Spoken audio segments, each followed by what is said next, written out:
Hey guys, welcome back for another speed draw.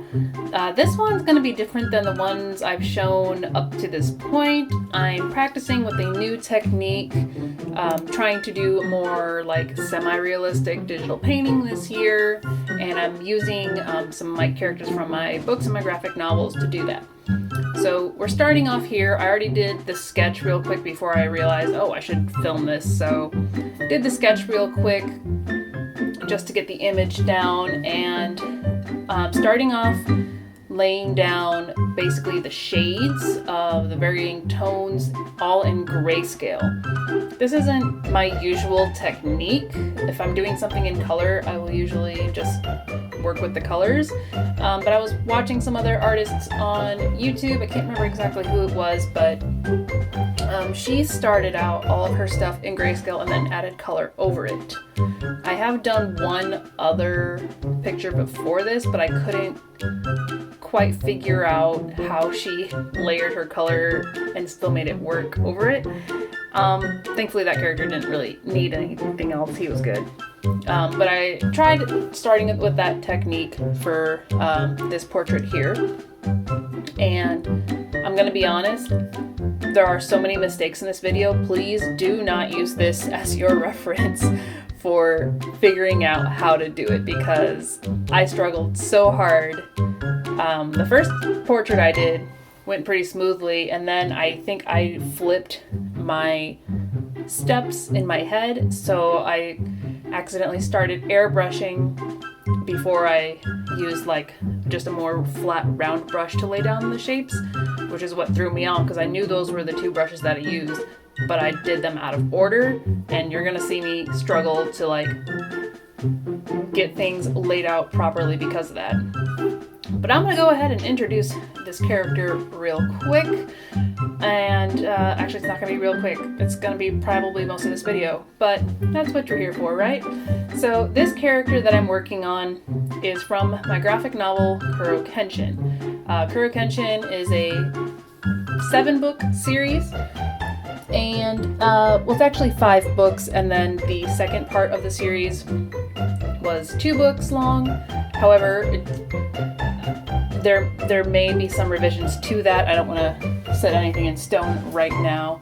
But Kurokenshin is the graphic novel series that I worked on for 8 years. The main female lead character is named Rikiya, but this current portrait that I'm working on is actually her from 8th century Japan, when she went by the name Rikiya.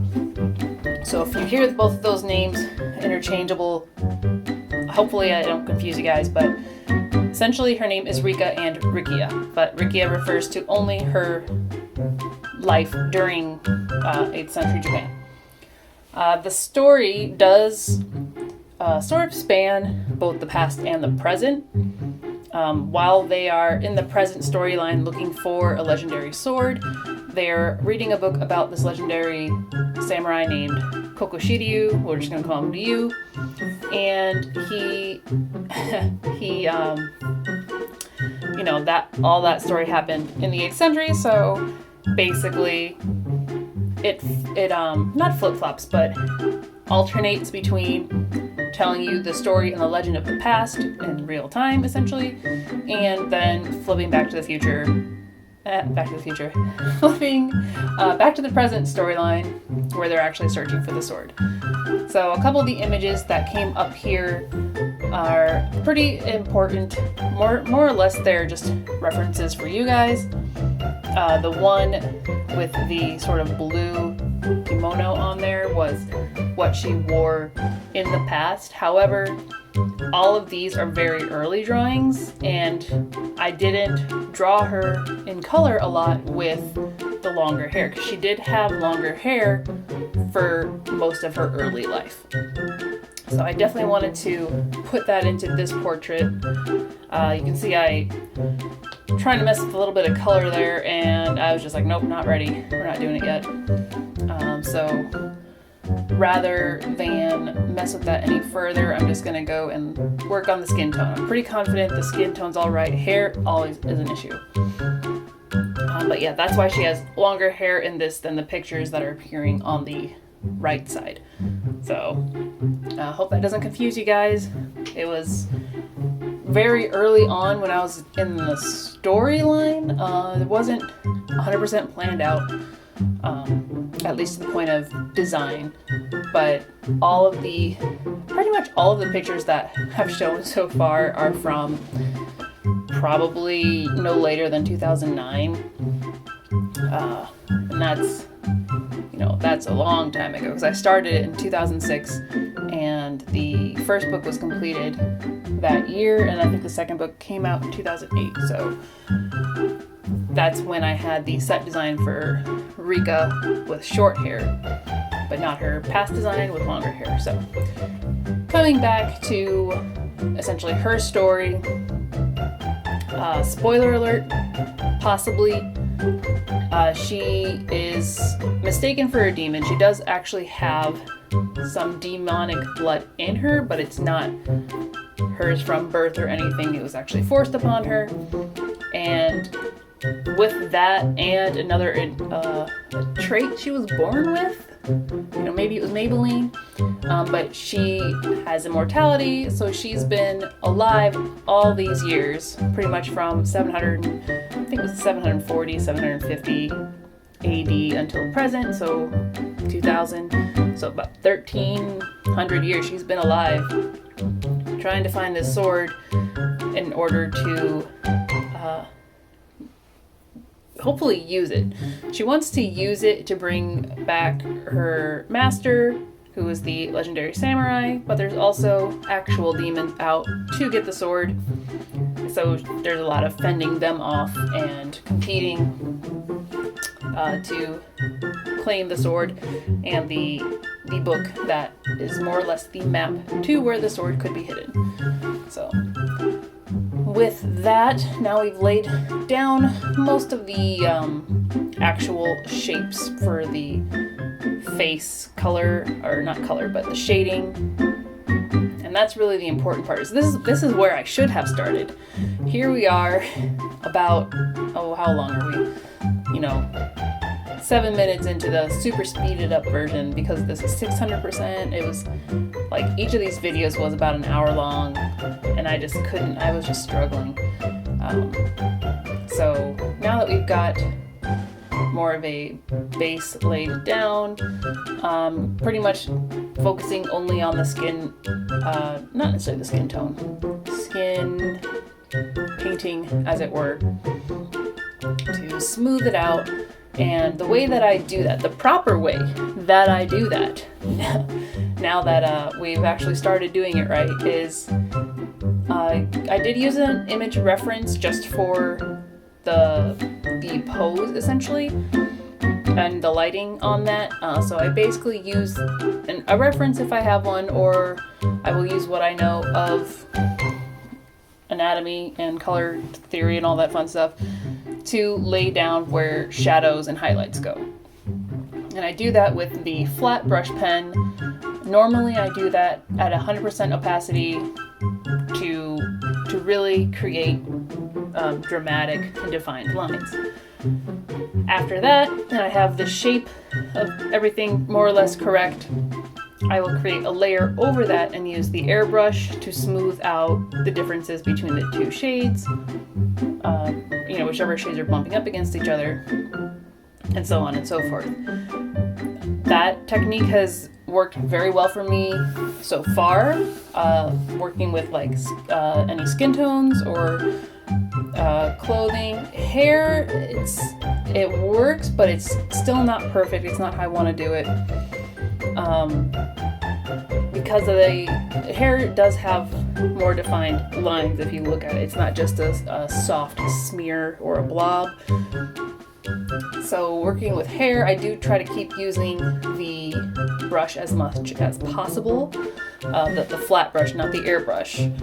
And it took me a long time to figure out how I wanted to do the hair, and eventually I did settle on the idea of instead of completing the image in grayscale, switching over to color, which will be coming up pretty soon here.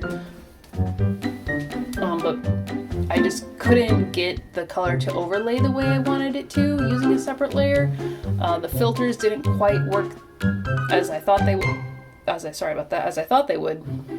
So it was very difficult to just throw red on top of everything, and now she has red hair. But I'll probably investigate that a little later. Now I'm really just trying to get the base of the hair done, the shape right. It's because I did all of my drawings in the manga style. As you can see on the right side now, these are all from the manga itself. Graphic novel, however you wouldn't call it. It's basically a manga. It was done in Japanese style.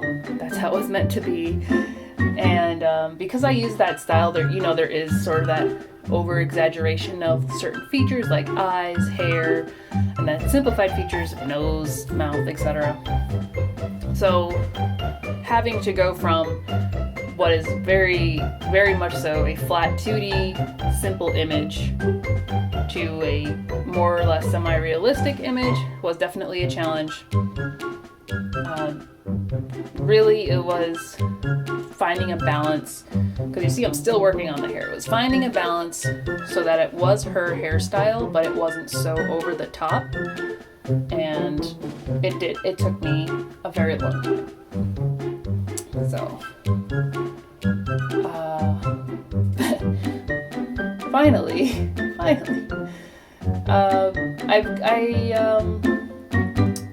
I haven't done too many like just basic portraits of my characters because it's so simple. Usually they're in a scene or they're doing things or it's for the cover, however you want it.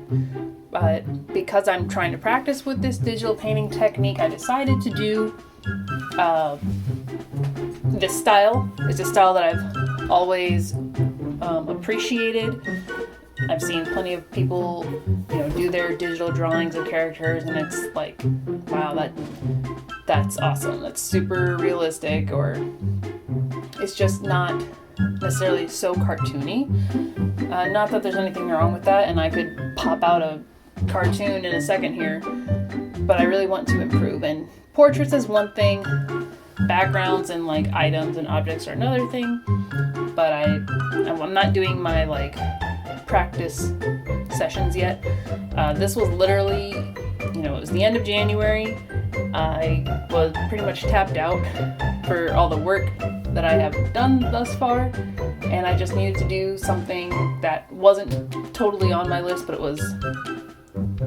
would contribute to what I wanted to do. So that's what this turned out to be.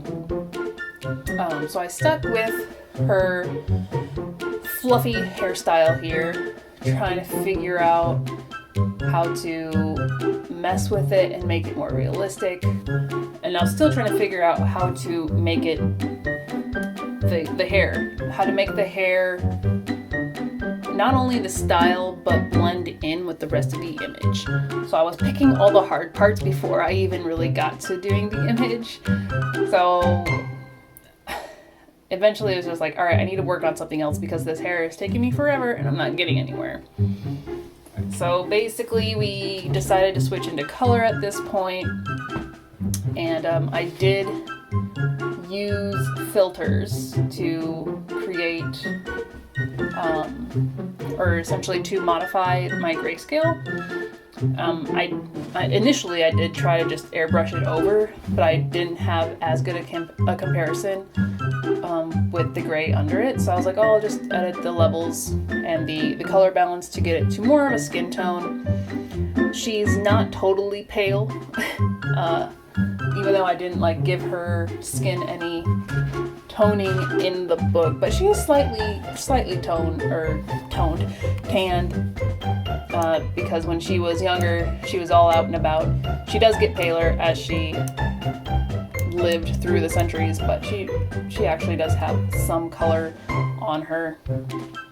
So I was trying to get a lighter tan, I guess, but always start dark.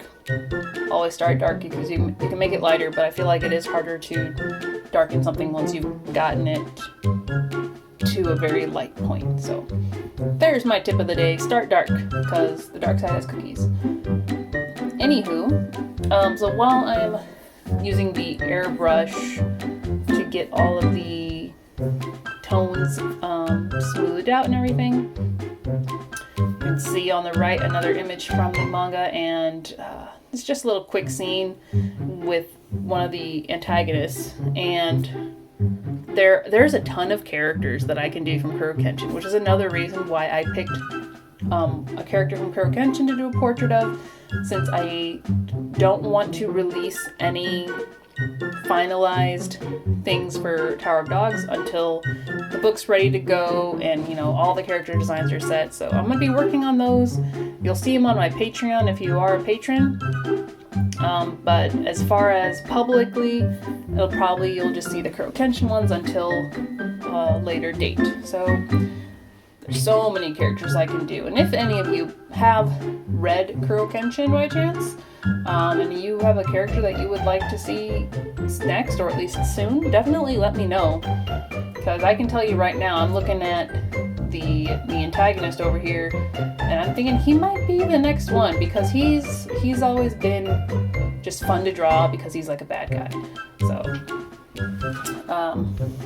definitely will do him. Not sure who else would be the top two. Could do the main characters, of course, but there's, like I said, there's so many, and it's all good practice, so we're just gonna have to see. Whew. We're getting there, guys. We're getting there. By this point, we've finished working on the skin tone. That's really all you see, and we're gonna reattempt the hair from scratch. It's just like I said, this hair has been a struggle, but we're gonna start it from scratch using the flat brush to create everything first. And what really saved the picture as far as the hair goes was softening it, so it wasn't such hard, like triangular shapes. It was a little more softer, still had the same cut, but it's more natural, essentially. So we're going in, and I've got a very base line and starting dark, so giving a dark red in there. It is about a little lighter than blood red hair. She does have red eyes when she's a demon, so... Actually, did she have red eyes when she was little? I'll have to double check. I think she did. She had red eyes since she was little, but not because of the demon blood, because of what she was born with. So she was always known for the red eyes, which is why she was pushed out of her village. And Ryu, who's again the legendary samurai, he was out and he found her, and he basically took her back to the temple where he was training and had his master take her on as well, so that she grew up at the temple in training. And when he went off he joined the army at some point, she really bloomed. So he came back and he's like, oh shoot, you're not half bad looking. You're supposed to be this little girl that I don't care about. But so there's a bit of romantic struggle between them. Not as much as she would have liked. She's definitely a lot more innocent when she was younger. That's why I chose sort of this pose and this facial expression for her. Because when she was, and by younger I mean like in the 7th century Japan, when she was younger, she was very, very innocent. And it wasn't until the antagonist started really attacking her family, the people she cared about, and when other changes started happening between Ryu and her, that sort of started to shape her character. And then once things really went down, which y'all gotta read the books. You gotta read the books. When things went down, and she essentially spent better part of, 1,300 years. So, when she spends that life... No. I'm wrong. scratch everything I said, because she's supposed to be 700 years old. So it was the 1300s. Scratch everything I've said, because it's the 1300s. That makes more sense. She's 700 years old, because she spent 700 years more or less by herself. That's where I was going. My bad. So yeah, she hardens a lot as a character, which is why when Kentaro, who is the male protagonist, meets her in the present, she's very hard-edged, like, she'll kill you in the blink of an eye. She has her motivations and her goals, and it doesn't really matter what you're trying to do. So, but she is one of my favorite characters that I've created thus far, so I only thought it right to reveal the softer side of her before going to the hard edge. Why not? Alright, and that is, we're getting really close. Getting really close.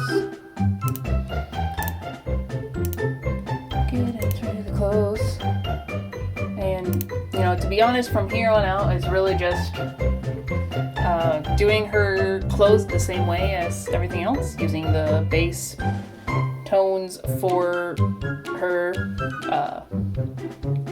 shades and shadows and highlights, and then airbrushing over. That's the technique I'm doing right now. I'm sure it'll refine itself. I hope it does, and I can be like, this is exactly what I do. It only takes me 2 hours now, instead of spending 3 hours learning that I was doing it wrong. But no, y'all didn't know that. So let's take a look at the finished image. Yeah. So I hope you guys like it. I did post it on my Instagram a few days ago, so you might have already seen it, but all of that struggle was how we got to this lovely image here. It's, I'm pretty satisfied with it. It has the feel that I wanted with her expression and everything. It's a little more lighthearted, like I said. And, it's just, it was really good practice doing a female character and working with dreadful hair. So that's gonna be all for today, guys. Thank you so much for watching this video and listening to me ramble on, because that's really what just happened, is I rambled a lot and you watched me struggle. I've said that word a lot, so if you want to make a game of it, you can do that later. But yeah, this one is done. Please do check out my Patreon if you would like to see more portraits, not just from Kurokenshin, but also from Tower of Dogs, because those will be up on Patreon before Tower of Dogs is released.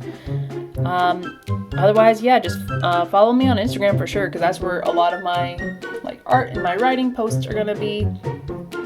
And then if there's any other platforms you're on, I do have all of my links listed below. Definitely follow me, send me a message, like this video, subscribe, all the things, because I'm here for y'all and I'm having fun, being productive. It's been a good year so far, but I'll let you go and I'll see you guys in the next video, which is going to be Wednesday. Updates are on Wednesday, and the next video is going to be the first novelogue of 2021, and that will be covering the first week of my writing marathon that is happening literally right now. So hopefully that's going well for me, because I have a lot to write yet for this book. And that's the official outro. You guys may leave. I will let you go. Have a great one. Stay safe and take care.